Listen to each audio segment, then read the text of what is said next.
E aí, pessoal, beleza? Espero que estejam todos com muita saúde, né?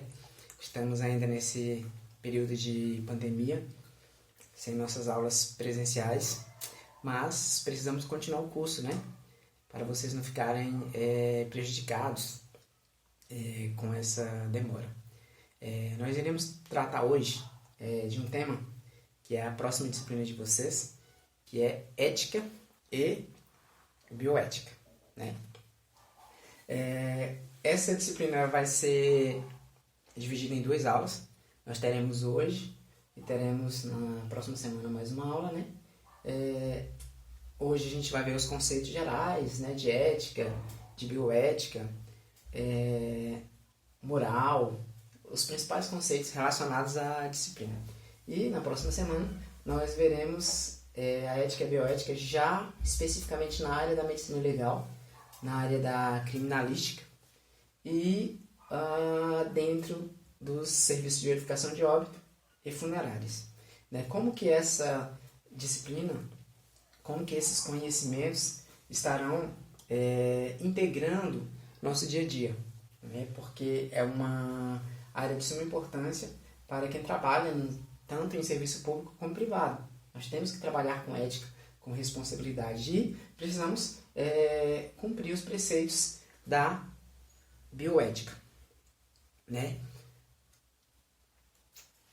Então, antes de iniciarmos especificamente em ética e bioética, nós precisamos relembrar um pouco do que a gente viu lá em medicina legal, lá em tanatologia forense, né?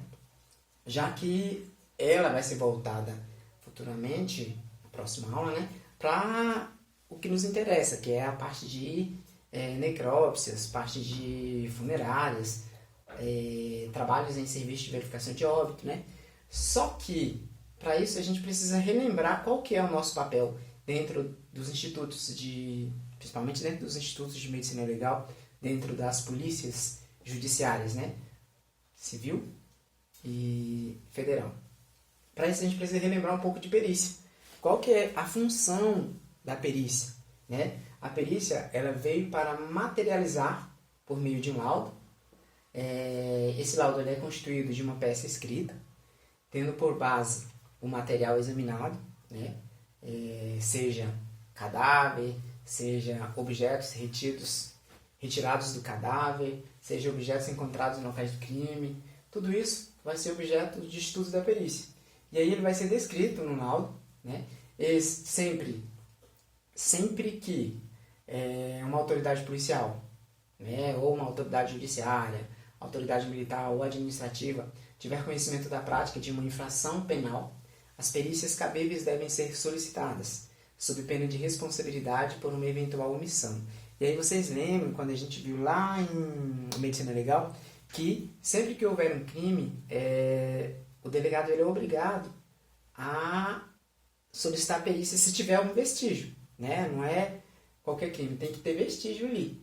Se ficou vestígios, né?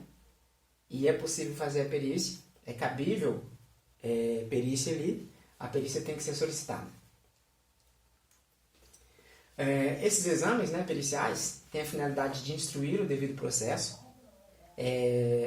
a fim de que o juiz forme sua convicção pela livre apreciação da prova. Lembrando do que eu falei nas aulas lá de medicina legal, que o juiz ele pode aceitar o laudo todo ou em parte lá nas suas convicções. Ele não é obrigado a utilizar tudo que tem no laudo pericial para tomar sua decisão. O laudo pericial ele vai auxiliar na tomada de decisão, né?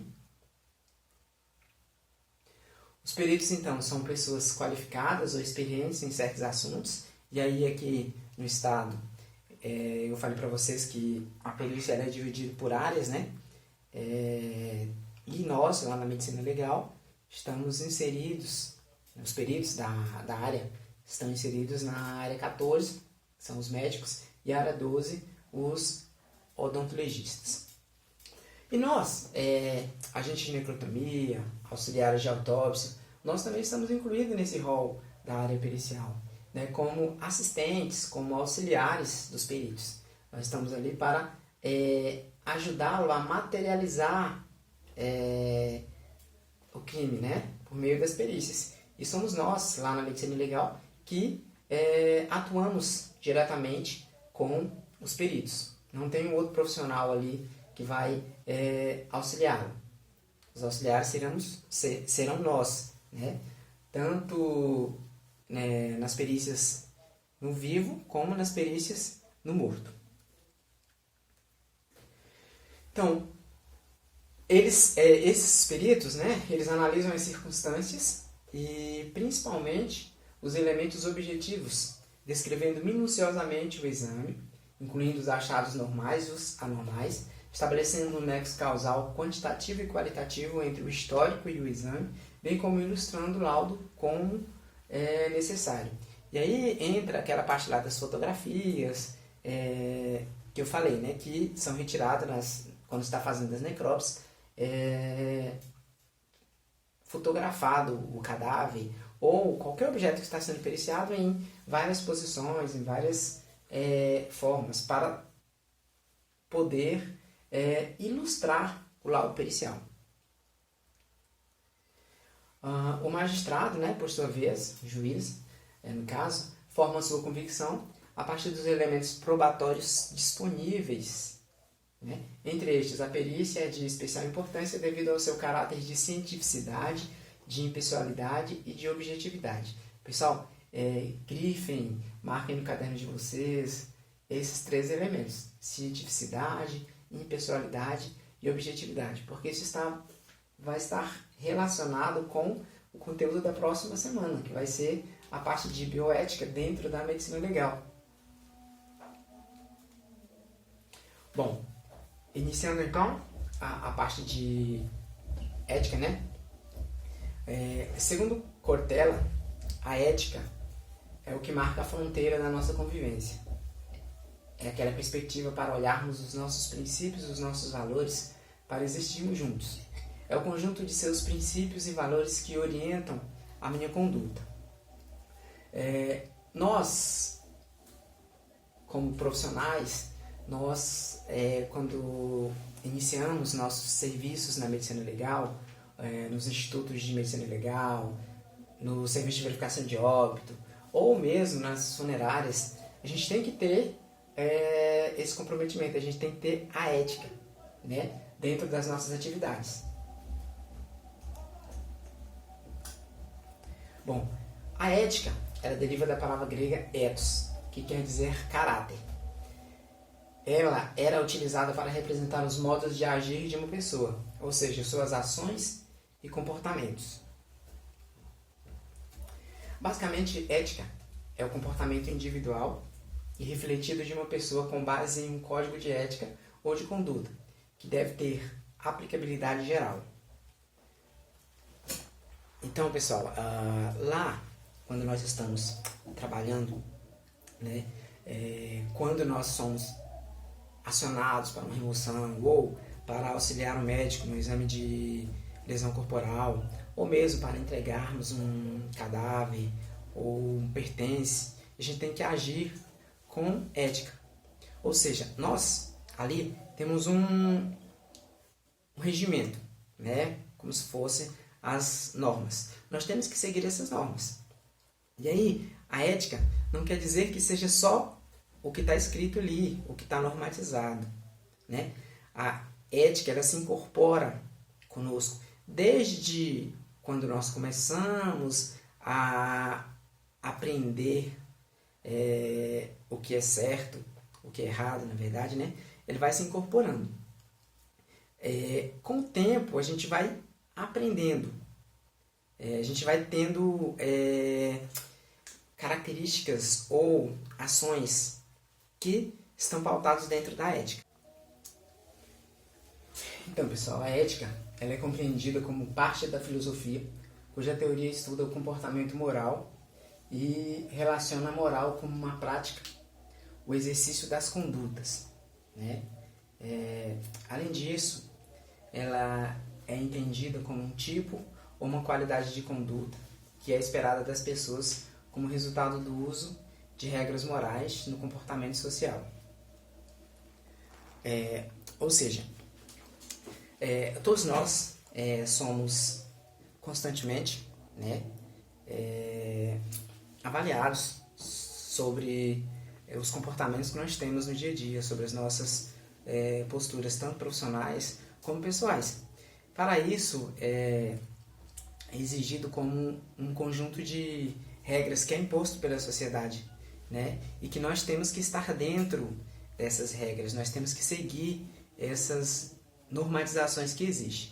Por exemplo, nós temos um regramento jurídico, né, em que é estabelecido as leis, que se você descumpre alguma daquelas leis ou infringe alguma daquelas leis, você será penalizado por isso, né? Você não estaria agindo eticamente, na verdade, quando você infringe determinada lei. Dentro da atividade profissional, nós infringimos os códigos quando nós fazemos qualquer curso, seja curso técnico, seja uma graduação. A partir do momento que a gente inicia o nosso trabalho na área, né, nós temos que seguir determinadas regras, que é imposta pelo conselho de classe. No caso, especificamente, quem pretende trabalhar na área de necrópsia ou autópsia, como agente de necrotomia, aqui no estado, tem que seguir o Código de Ética da Enfermagem, né, porque o cargo, por enquanto, ele ainda é privativo aos ocupantes do nível superior em enfermagem, né, graduação em enfermagem. E, além desse Código da Enfermagem, tem também os estatutos, o Estatuto do Servidor Público Estadual, o Estatuto da Polícia Civil. Então, são regras que é imposta e que nós devemos seguir essas regras, tá? Voltando aqui aos conceitos. Bem, a ética, ela discute os valores que se traduzem em existências humanas mais felizes, mais realizadas, com mais bem-estar e qualidade de vida. Porém, não se pode falar de ética sem falar de moral, né? E o que seria a moral? As duas caminham juntos. A moral, ela é entendida como um conjunto de normas para o agir específico ou concreto. Assim, constitui-se de valores e preceitos ligados aos grupos sociais e às diferentes culturas, determinando o que é ou não aceito por este grupo como o bom ou correto. Já a ética é a reflexão sobre a moral. Voltando aqui então, o que seria essa moral? A moral, ela é modificada, nós modificamos a moral com o passar dos anos. Por quê? Porque a moral está relacionada com culturas, né? Como aqui fala, como preceitos ligados a grupos sociais, diferentes culturas. Por exemplo, o que eu acho na minha cultura, pessoalmente, o que eu acho que é correto ou uma atitude que eu acho que é correta, para vocês pode ser que não seja, porque a cultura de vocês, pode ser que vocês tenham uma cultura diferente, né? E para mim seria um ato imoral o que algumas pessoas praticam, e na verdade para a pessoa que pratica ele não considera imoral, porque a cultura dela estabelece que ele faça isso. Por exemplo, em alguns países, né, a mulher não pode andar de saia, vestido. Por exemplo, lá na Índia, a mulher anda de burca, porque a cultura deles é que ela esteja vestido com aquela burca, né? A partir do momento que ela não utiliza a burca, ela é considerada imoral, porque a cultura deles é assim. Já nós não temos essa cultura, né? Por isso que a moral ela está relacionada com grupos, com categorias, e essa moral ela é modificada com o passar do tempo. Por exemplo, uma mulher que mora lá na Índia, por exemplo, se vir morar no Brasil, pode ser que, com o passar dos anos, ela adquira o hábito de vestir como as brasileiras, sem utilizar a burca. E aqui no Brasil ela não estaria praticando atos imorais, né? Porque nossa cultura aceita. Né? Então, a diferença entre um e outro é justamente essa, que a moral ela vai estar relacionada com grupos, com categorias. Né? E vai estar diretamente ligado também com a ética. Tá?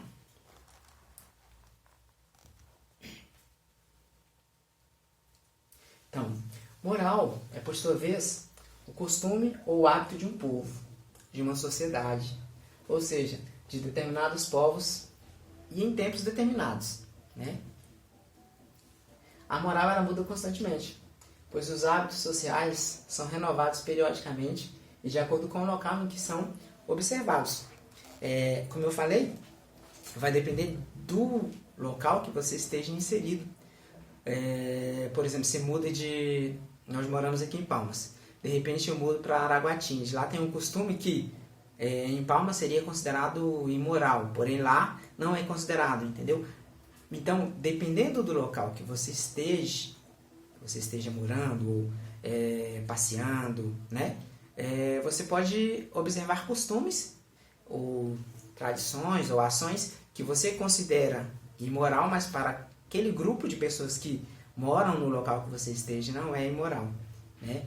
Por isso que o conceito fala que ela muda constantemente. Tá? Dependendo do local onde você esteja, do grupo a que você pertença, ou a que você venha a pertencer. Então você muda suas atitudes. Né? E a moral vai modificando. O que você consideraria que era imoral anteriormente, a partir do momento que você muda suas concepções, ele deixa de ser imoral e passa a ser moral. Tá?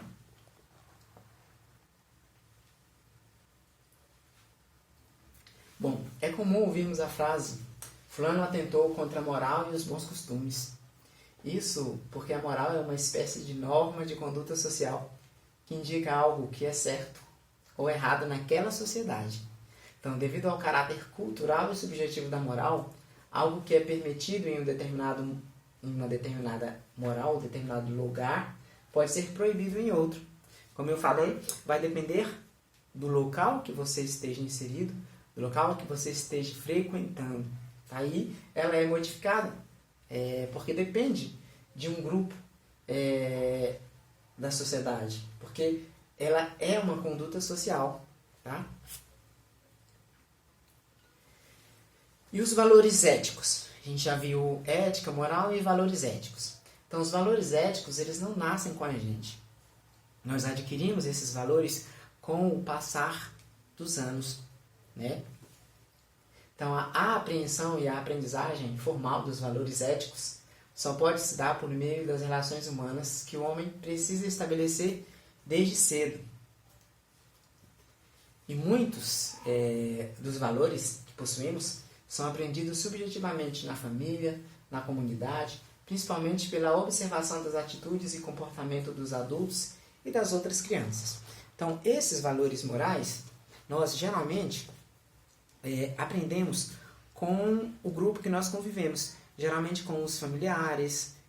Você aprende com o seu pai, com a sua mãe, pelas atitudes que eles têm. Então, eles passam esses valores para você. E aí você vai incorporando à sua vida. Tá? Esses são os valores éticos. E você quer seguir esse valor porque você aprendeu que o certo é assim. Por exemplo, um valor ético. Se você observa, seu pai não mora num município, ele fala: não, eu não quero comprar fiado. É um valor ético para ele, não comprar fiado. Se você cresceu junto naquele seio familiar, a tendência é que você também evite comprar fiado. Um exemplo. Você vai incorporando ao seu dia a dia, à sua vida, o que você vai aprendendo. E isso você vai colocando como valores. Esses valores são incorporados. Principalmente aprendidos com o seio familiar, com um grupo familiar ou um grupo de pessoas que você conviva frequentemente. você se inspira nesse grupo. E aí você vai incorporando as suas atitudes do dia a dia. Tá? A ética profissional. Né? A gente já viu ética, a gente já viu moral, valores morais, agora a ética profissional.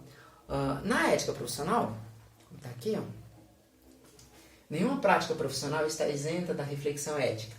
Em nossa sociedade, mesmo as profissões que não têm um código de ética com normas de conduta explícita e escrita, há uma ética aplicada ao exercício de sua atividade. Isso quer dizer que toda profissão tem um código de ética, né?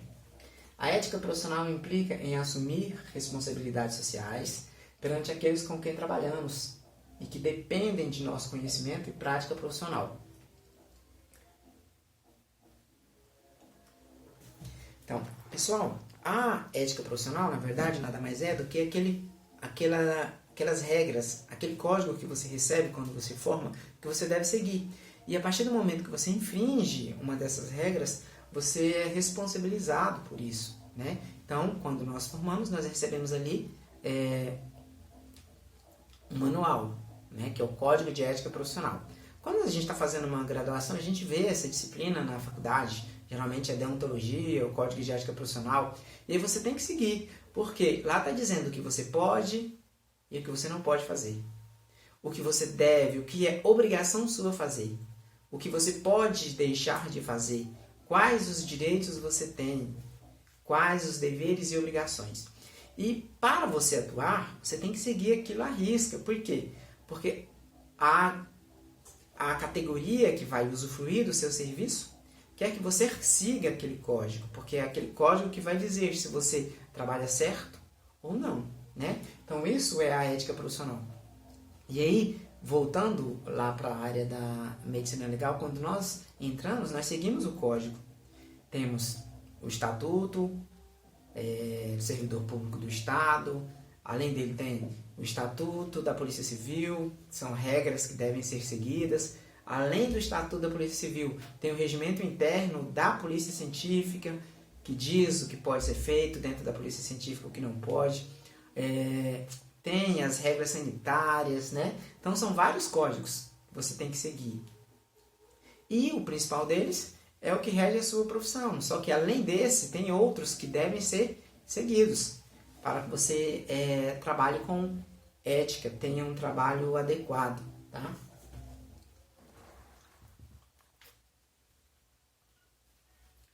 Bom, e bioética? Já vimos o que é ética, já vimos o que é moral, ética profissional. Agora a gente vai adentrar na bioética, né? O que seria então a bioética? O que se convencionou chamar de bioética possui uma moldura conceitual de longa tradição do pensamento ocidental. Então, não é de hoje que se trabalha a bioética, ele é bem antigo. Só que com o passar dos anos, com as novas tecnologias, as novas invenções na área da medicina, na área da ciência, né, foi preciso aprimorar esse conceito. Então, desde os gregos até os nossos dias, passando por escolas, por credos, por programas, o agir humano não apenas é percebido, constatado e descrito, como também é comparado, é apreciado e avaliado, positivo ou negativamente, pelos respectivos agentes e por seus pares. Então, nós somos constantemente observados. Os nossos serviços são comparados e avaliados. E a gente recebe notas. Pode ser positiva ou negativa. Né? Nesse caso, pessoal, especificamente, quando nós, voltando aqui para a parte da bioética, essa questão de sermos observados e avaliados, nós somos observados no dia a dia. Tudo que a gente vai fazer, nós somos observados e somos avaliados, principalmente pela sociedade. Por exemplo, se eu sou chamado para fazer uma remoção em determinado local, chego lá, eu sou observado por toda aquela comunidade que está ali, são os curiosos. Eles vão avaliar o meu serviço. Se eu fizer alguma coisa que não condiz com a minha profissão, eu vou ser responsabilizado por isso, porque eu não fui primeiro eu não fui ético dentro das minhas atribuições, eu deixei de fazer alguma coisa. E isso é importante, pessoal, pra gente que vai estar, não, porque eu já estou na área, né? Para vocês que vão adentrar nessa área, é importante se estar atento a essas condutas, a essas ações que nós fazemos no ambiente externo, porque o nosso serviço não é só interno dentro do Instituto, nós fazemos um serviço externo, e é nesse externo que a gente tem que ter bastante cuidado, principalmente porque no externo é que nós somos avaliados, nós somos fiscalizados pela comunidade, né?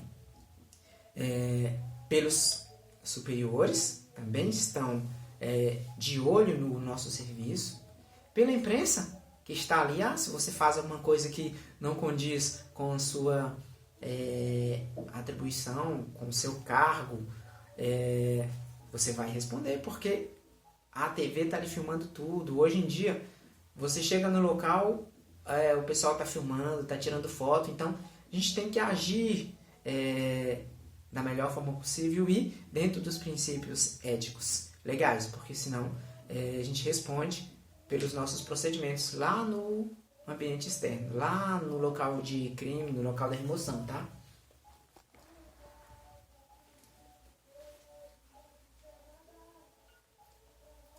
Bom, dentro desse quadro macroanalítico, a bioética, ela chama a atenção por suas narrativas ético-fundacionais, né, em busca do resgate da vulnerabilidade humana, quando não está ostensivamente engajada em favor de massas discriminadas, dos grupos oprimidos e de indivíduos vulneráveis ou desamparados. Porque sempre a bioética vai estar protegendo algo, protegendo algum grupo, né? Então, na segurança pública, no serviço de verificação de óbito, nos serviços funerários, não basta o profissional conhecer as normas estritamente legais, já que atualmente exige-se respeito à autonomia, ao espírito de tolerância, à prudência e humanidade, para construir um relacionamento mais simétrico com o setor humano. Pessoal, o que quer dizer isso? Que não é necessário só a gente conhecer como fazer uma remoção dentro dos princípios éticos, como fazer uma necrópsia, como conversar com o familiar. Porque conhecer tudo isso é fácil. Tem lá o livrinho, você analisa, tem o procedimento operacional padrão, você olha e fala, não, eu sei. Não adianta só saber, você tem que fazer como está.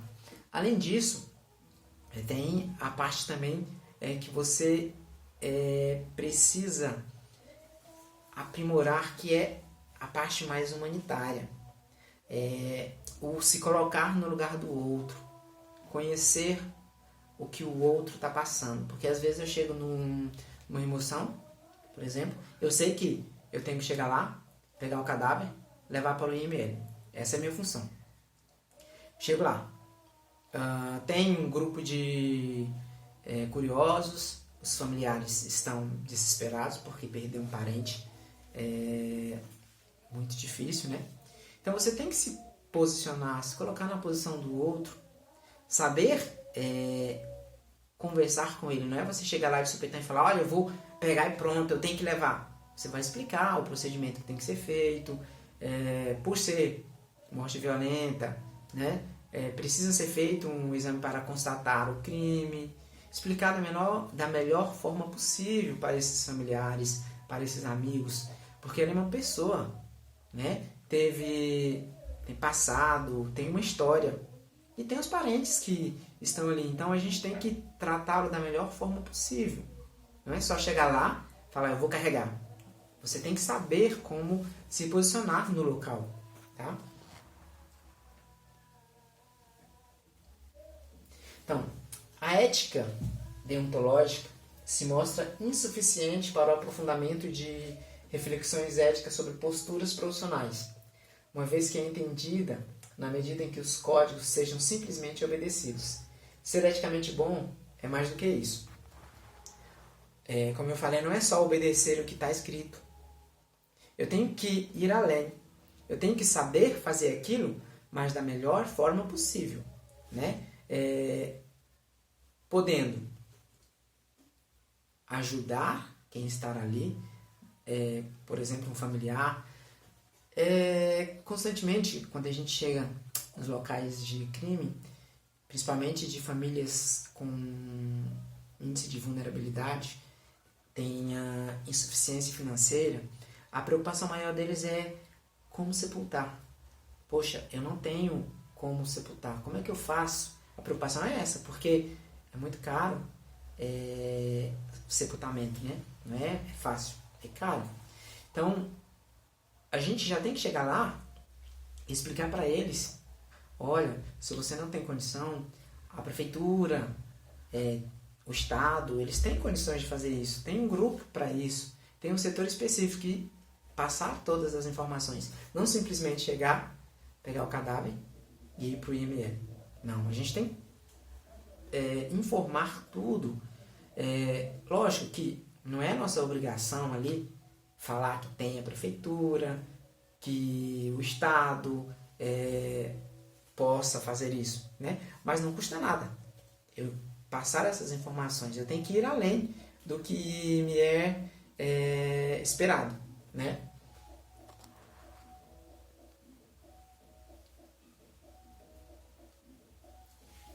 Então, reflexões éticas, elas podem chegar ao ponto de incomodar algumas pessoas por retirá-las de uma postura autômata, situadas em uma zona de conforto, em seu exercício profissional. Isso, pessoal, acontece constantemente. Sempre tem profissionais e profissionais, né? Quando você faz um serviço de qualidade, às vezes você faz além do que lhe é esperado, além do que diz os códigos. Alguns profissionais que trabalham com você, eles se sentem incomodados. Eles falam: poxa, você não precisa fazer isso. Cara, por que você faz isso? Deixa de ser besta. Você não precisa fazer isso. Tem quem faça, para com isso. E isso incomoda muito quando um serviço ele é realizado com excelência, né? Lógico que você não vai adentrar dentro de áreas que não é de sua competência, mas você pode muito bem fazer suas atividades, prestar um serviço de excelência, né? Sem extrapolar, mas pautado na ética, na biossegurança, na bioética, em que não vai atrapalhar um outro profissional, não adentre na área dele, mas que vai além das suas atribuições, do que está escrito nos códigos, né? E isso incomoda aqueles profissionais medianos que chegam nos locais de trabalho só para fazer o que está no papel, né? Só estão ali por causa do salário. Esse é fato. Tem um grande número de profissionais que não tem muito comprometimento, né? Todos os locais, em todas as áreas tem isso, que só fazem o que é realmente estritamente necessário, não vão além disso. Só que nós podemos fazer muito mais, principalmente porque o público que nós atendemos é um público que já é sofrido, é um público que só procura os nossos serviços quando tem algum problema, seja por óbitos, seja por acidentes, né? Mesmo não indo ao óbito, sofreu um acidente, seja por brigas, estupros. São pessoas vulneráveis, são pessoas que já estão com problemas, né? Então não custa nada a gente tratar essas pessoas bem, né?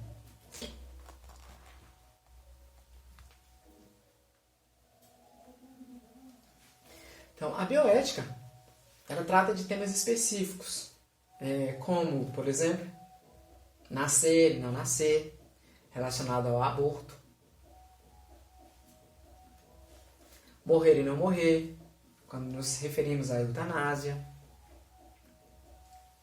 saúde e doença, quando nos referimos à ética biomédica ou ética médica, né? Bem-estar e mal-estar, com a ética biopsicológica. Então, a bioética ela ocupa-se também de novos campos de atuação do conhecimento, como a clonagem, uma ética genética, a irresponsabilidade perante pósteros, ética de gerações, a depredação da natureza extra-humana circundante, com agressões aos equilíbrios sistêmicos das espécies, com a ecoética e assim por diante. Quer dizer, pessoal, que a bioética ela está centrada em alguns pontos específicos. Lógico, tem algumas áreas que ela se destaca. Como eu falei lá na eutanásia, é bem discutido essa questão de eutanásia, a questão de aborto, né? São um dos principais que estão em evidência quando se fala de bioética. E além desses dois entra a parte da genética, com a clonagem. Até que ponto nós podemos fazer experimentos envolvendo clonagem? O que é preciso ser feito para se fazer esses experimentos, né? Então a bioética ela vem justamente para controlar algumas coisas, fazer com que alguns experimentos ou alguns procedimentos sejam realizados da melhor forma possível, sem riscos para quem está recebendo o procedimento. Então ela vai tipo que normatizar, ela vai regulamentar. Para isso ela vai ter alguns princípios que a gente vai ver mais adiante, alguns fundamentos, né, que devem ser seguidos. Tá?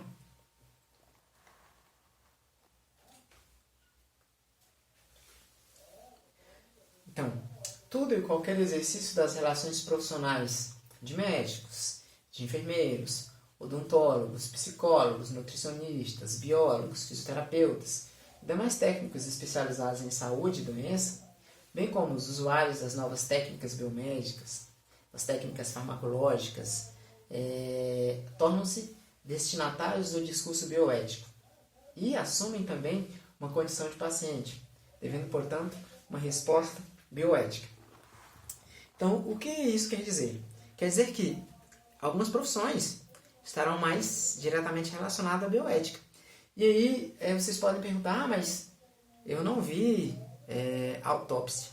Eu não vi onde entraria aí o auxiliar de autópsia, o auxiliar de necrópsia, o agente de necrotomia. Nós entramos aqui nos técnicos especializados de saúde, né? Ou enfermeiros, já que o cargo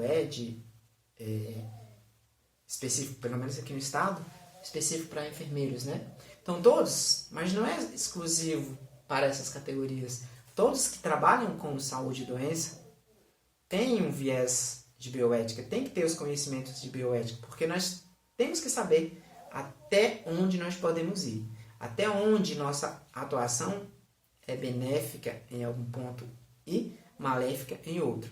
A gente precisa saber dosar e saber o que eu posso fazer e o que eu não posso fazer dentro da minha atuação profissional, tá? Dentro dos institutos, o que eu posso fazer e o que não posso fazer. Porque a partir do momento que eu faço um procedimento que ele é proibido, eu estou infringindo, além dos preceitos éticos lá do meu conselho, do estatuto, eu estou indo contra os princípios da bioética, tá?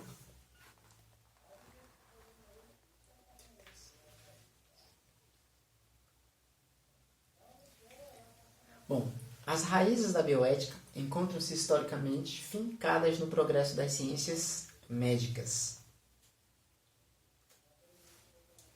O uso generalizado de antibióticos, as técnicas artificiais de respiração, elas foram popularizadas nas décadas de 50 e 60. Isso abre perspectivas novas para o prolongamento da vida humana. Então, o que isso quer dizer? Né? Quer dizer que a partir de 1950, lá com a descoberta da penicilina, né, uma descoberta assim por acidente, a vida humana começou a ser prolongada. Então a expectativa de vida nesse período aí, a pessoa morria com 30, 40 anos, principalmente de tuberculose. Hoje a expectativa de vida é bem maior. Por quê? Porque foram surgindo procedimentos, né, que possibilitaram o aumento nessa expectativa.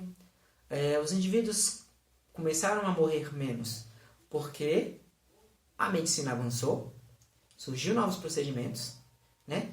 E aliado a esses procedimentos, veio-se a obrigatoriedade de se estudar esses novos procedimentos, normatizar esses procedimentos, né? Para que eles fossem realizados com uma precisão, uma eficácia, sem prejudicar os pacientes, sem prejudicar as pessoas que estavam recebendo esses procedimentos. Eles não podem simplesmente chegar, eu vou aplicar tal técnica, sem ter uma comprovação de que essa técnica é eficaz. Tá? Então a bioética veio justamente para isso. Ela surgiu, ela começou a ficar em evidência com essas novas metodologias, né? Com essas novas técnicas artificiais que prolongaram a vida, que facilitaram a vida, né?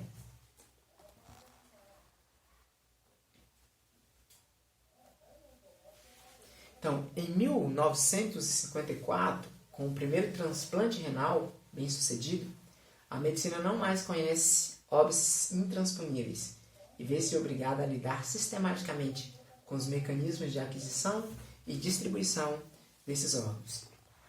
Então, foi um outro ponto, né, que fez com que as pesquisas e a bioética se expandisse cada vez mais, porque precisaria de normatizar. Como que ficaria esses transplantes? Como seria essa distribuição?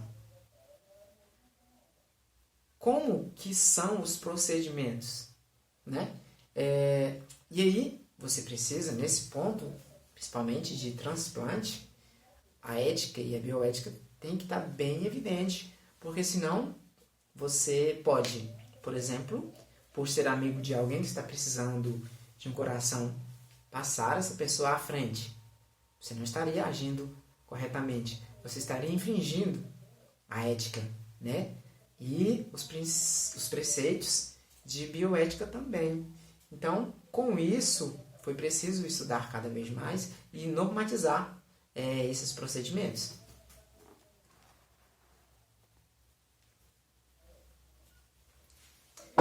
Então, o nascimento da bioética coincide, assim, com a crise da ética médica tradicional, restrita à normatização do exercício profissional da medicina e despreparada para responder às profundas mudanças no contexto das ciências biológicas. Quer dizer que houve essas mudanças, houve esse avanço, mas os médicos, biomédicos, biólogos, os profissionais de saúde não estavam preparados para isso. Por quê? Porque não tinha uma normatização, não tinha um referencial a ser seguido. Por isso, precisou-se modular esse referencial, precisou-se normatizar a partir daí essas ações, esses procedimentos, essas profissões. Cada profissão tem um rol que ele tem que seguir, né? É uma equipe multidisciplinar, né? Vão trabalhar, a grande maioria trabalha com a mesma coisa, ou o mesmo paciente, mas cada um com uma atribuição específica, com problemas específicos a serem resolvidos por sua área.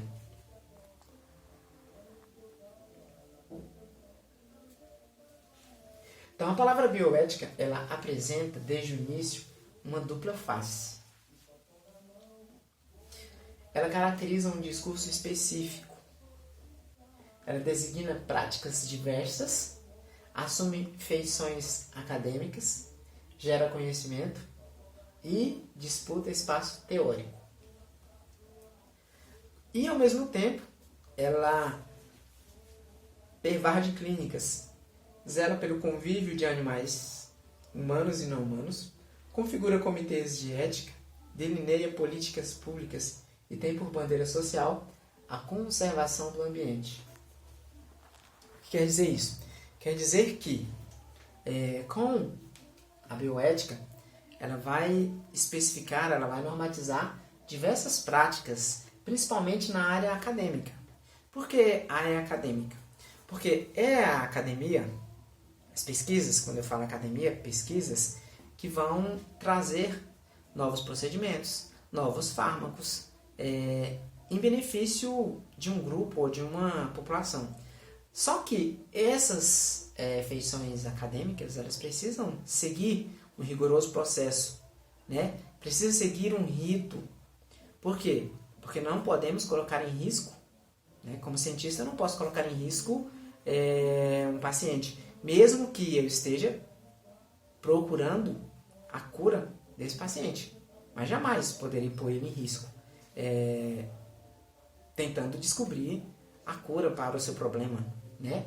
Então isso entra nas afeições acadêmicas. E essas afeições, quando ele normatiza, ela vai gerar conhecimento. A partir do momento que gera conhecimento, esse conhecimento ele é difundido e repassado para as outras categorias profissionais, né? Isso vai gerando uma disputa de espaço teórico. Por quê? Quando eu gero um determinado conhecimento, quando eu faço uma pesquisa, eu vou seguir, lógico, uma metodologia específica. A partir do momento que eu sigo uma metodologia específica, eu abro espaço para outro pesquisador seguir o que eu fiz, né? Se ele seguir todos os preceitos que eu segui, se ele seguir todos os preceitos de bioética que foi seguido, ele vai chegar, teoricamente, ele teria que chegar ao mesmo resultado que eu cheguei. A não ser que, no procedimento que ele esteja desenvolvendo, né, ele mude alguma coisa na metodologia. A partir do momento que ele muda, o resultado dele vai ser diferente. Pode ser que seja um resultado bem mais favorável para o que esteja estudando. Por exemplo, a cura de determinada patologia ou um novo método cirúrgico. Pode ser que, quando a pessoa modifique a metodologia ali, ele consiga chegar a um resultado diferente do que eu cheguei. Lógico que essa alteração ela tem que ter seguido todos os princípios éticos da pesquisa. Tudo que a bioética prega, né? Não podemos fugir disso aí. Além disso, a bioética vai zelar, né, pelo convívio de animais humanos, que somos nós, e não humanos. Não quer dizer que, porque estou estudando camundongo, eu não preciso me preocupar com camundongo. Eu tenho que seguir os preceitos éticos com pesquisa com camundongo, pesquisa com tartaruga, pesquisa com antas, com macacos, com cachorros, né? Tem que primar pela vida desses indivíduos, tá? Para isso, é instituído então os comitês de éticas em pesquisa. O que quer dizer esses comitês de ética? Quer dizer que toda pesquisa que é realizada, tá? Toda pesquisa que é realizada, seja com humanos ou animais, quando envolve seres humanos ou animais, ele precisa passar por esse comitê. O que é esse comitê? É um grupo de profissionais com renomado conhecimento na área. Ele vai analisar o seu projeto de pesquisa e vai observar se ele está dentro dos princípios éticos, né, e bioéticos.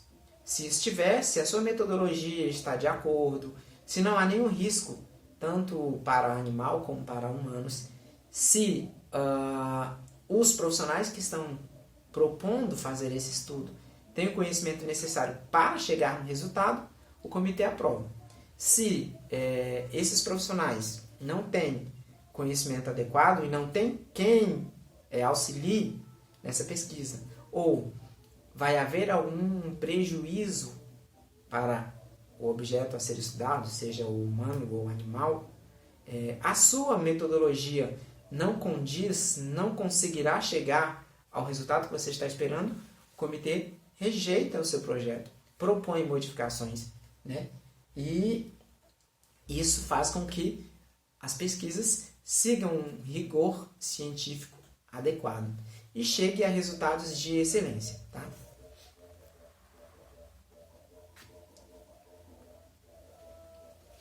Bom, os conhecimentos bioéticos não estão limitados ao campo terapêutico, mas desdobram-se em múltiplas aplicações tecnológicas que envolvem o universo dos seres vivos, a esfera dos micro-organismos e ao equilíbrio do ecossistema.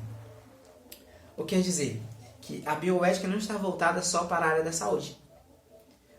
Está voltado para todas as ciências, todo o campo da ciência.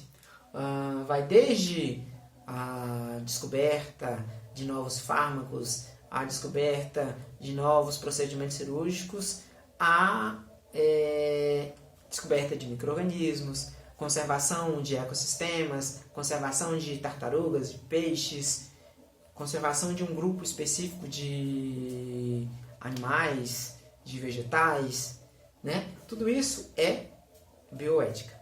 Tudo isso está envolvido com processos de bioética.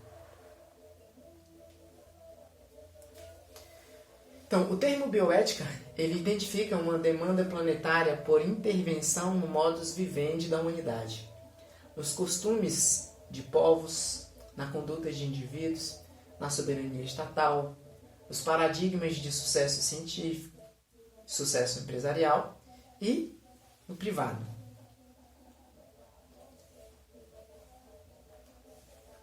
Nas origens da bioética estão localizadas práticas que lidam com um feixe de pesquisas cujos enfoques científicos desencadeiam preocupações inusitadas no seio da comunidade acadêmica.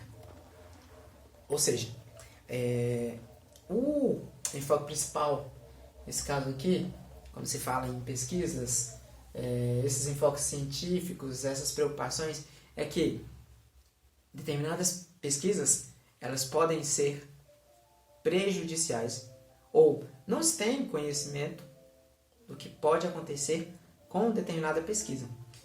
Por exemplo, o que nós estamos vivendo hoje com essa pandemia do coronavírus. Está em busca da vacina, parece que nos Estados Unidos já estão testando, né? Mas não se tem, além dos Estados Unidos, pesquisas.